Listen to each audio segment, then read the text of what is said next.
everyone. My name is Katie, and I'm the Director of Children's Ministry here at UUC Phoenix.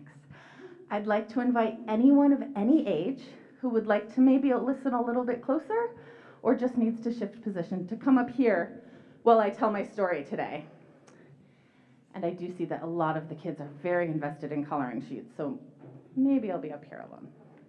Yay! Thank you.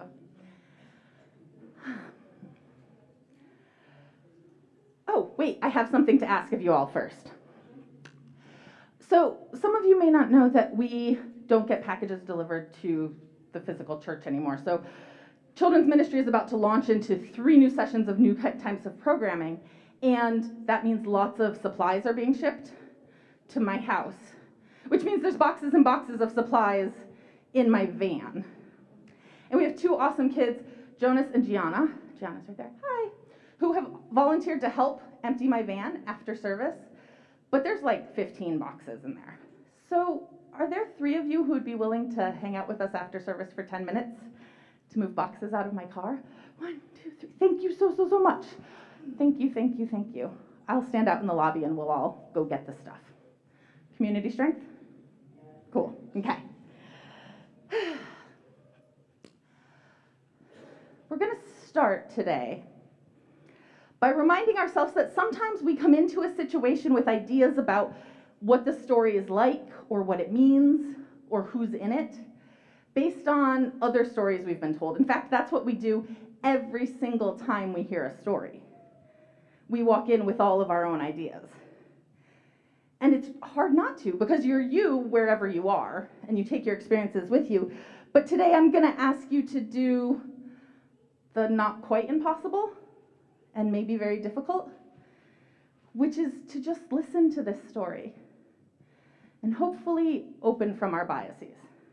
But don't worry, afterwards, I'll lecture you a bit about what our biases are, okay?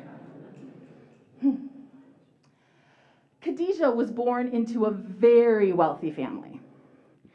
Her father was a trader, and he managed caravans across the desert. And if you can imagine, managing these huge loads of goods and trades items as they traveled across the wide open, sandy, hot desert took a lot of work and a lot of logistics. And that business was happening all around Khadijah as she was growing up, and she was one of many siblings. But she was the one who listened, and she was the one who paid attention and watched each of those details. Felix, can you show me what it looks like to watch? What do you do when you watch something? What do you do when you watch? I had to get a watch. Yeah. Hamster. You watch a hamster? Okay, everyone squint your eyes as if you're watching a hamster. Good, thank you, Felix. So Khadijah grows up in this family, and when she is a young adult, her father dies. So what do we know happens? This is one of the biases we bring in a story when the man who runs the big, huge business dies. What happens to the family? They become poor. They have no money. They go into destitution. Wrong. Instead, Khadijah took over the business as a very young, unmarried woman. And now it was her job to manage all of those camels coming back and forth and make sure that each caravan got where it was supposed to go. And one of the ways she did that was by making sure the people who worked with her were skilled and honest. One of the positions she hired was called the agent, and it was the agent's job. She would say, okay, here's the list of all the deliveries. You have to make sure that they start out here and end there. And you can imagine what kind of things might happen in between. You might get robbed. You might run out of water and food. Or they were happening to travel across the only other place in the world that has something very special to those of us in the Sonoran Desert.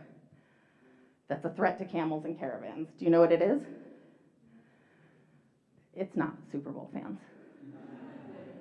Not lack of water. It's haboobs. there are only 2 deserts in the world where haboobs happen. We know them well, and Khadijah knew them well. So, she had to find someone very trustworthy to hire as an agent. And she interviewed many, many people, and they were all these young men. And she was in her 40s at this time, and she had seen lots of people work out and not work out, and she was looking for the right person. And she found a young man who was about 25 at the time, and she hired him. And this turned out to be amazing. He helped restructure the business, and he helped her find more and more success, and he helped her start to think about herself. You've been living as a wealthy woman your whole life. You've made this huge business, but what does it mean to be you in the world? And he helped her to think about her place in the world. And when we reflect about what our place in the world is and what we're going to do with that place, we're working on our spirituality. And he brought Khadijah to her spirituality. And granted, she was very wealthy and had some free time to do it, but she did it. And she also encouraged him, with his work schedule and everything, to begin to meditate more and to pray more. And the two of them, as tends to happen in old stories, and I don't know why this always happens, decides to go from working together to somehow magically then being married. I don't know what happened in the in-between time, but Mr. Sam teaches Owl. I'm sure he can talk to someone about that. I'm not sure what happened there. They become married, and they both are able to invest in their community. And putting money into their community becomes very important.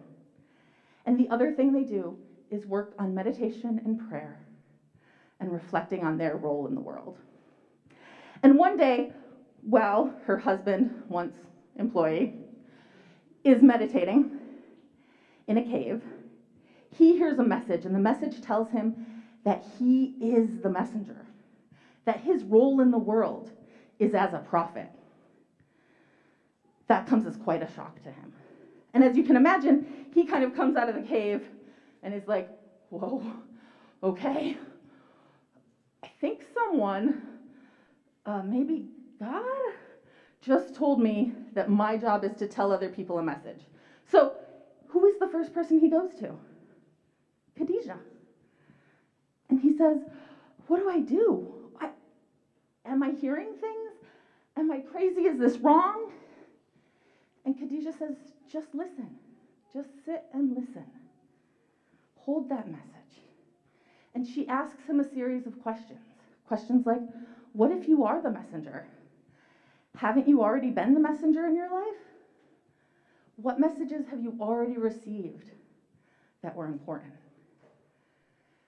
And he sits with them, and he processes them with her. And she meditates, and he meditates. And through this prayer and this work, he becomes the Prophet Muhammad.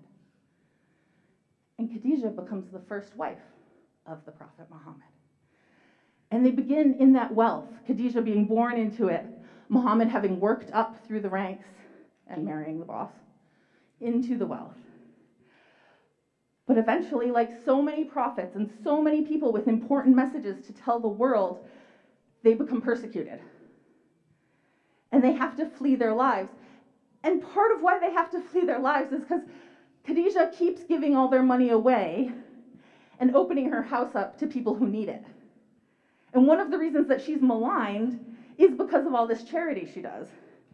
People are like, well, you must be evil. You keep helping people out. Which makes no sense to us. But in a logic of a different time, was. When self-preservation was that important and looked that way, she definitely seemed suspect. They flee into the desert, like some other people we know in other stories of other prophets. They flee into the desert with followers, and they spend years there. And they have to support those followers. They have to make sure they are fed.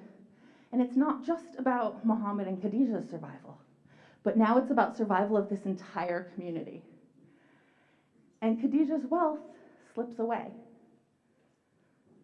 And many people will tell this story and tell you that she died destitute and starving. But she died loving her life, loving her people, and a willing gift giver. A willing gift giver. It's really easy to hear the story of Khadijah and think this is a woman who was wealthy, met a guy, and lost all her money. But maybe she was a woman who was born to undue wealth and privilege, figured out the mechanisms of that, and even when she was inside the system and knew how the system worked, still knew that system was toxic. And she left it for something else. And she left it to not just find her place in the world and what she could do in the world and use her spirituality to support her partners as well. And eventually to support hundreds and hundreds of people in finding their spirituality. And for that reason, Khadijah is also called the mother of believers. And so, with that, I hope that you all have a chance, be it in your privilege, in your time, on your drives, to focus in on your spirituality and remember Khadijah and the motherhood she has for you. Thank you.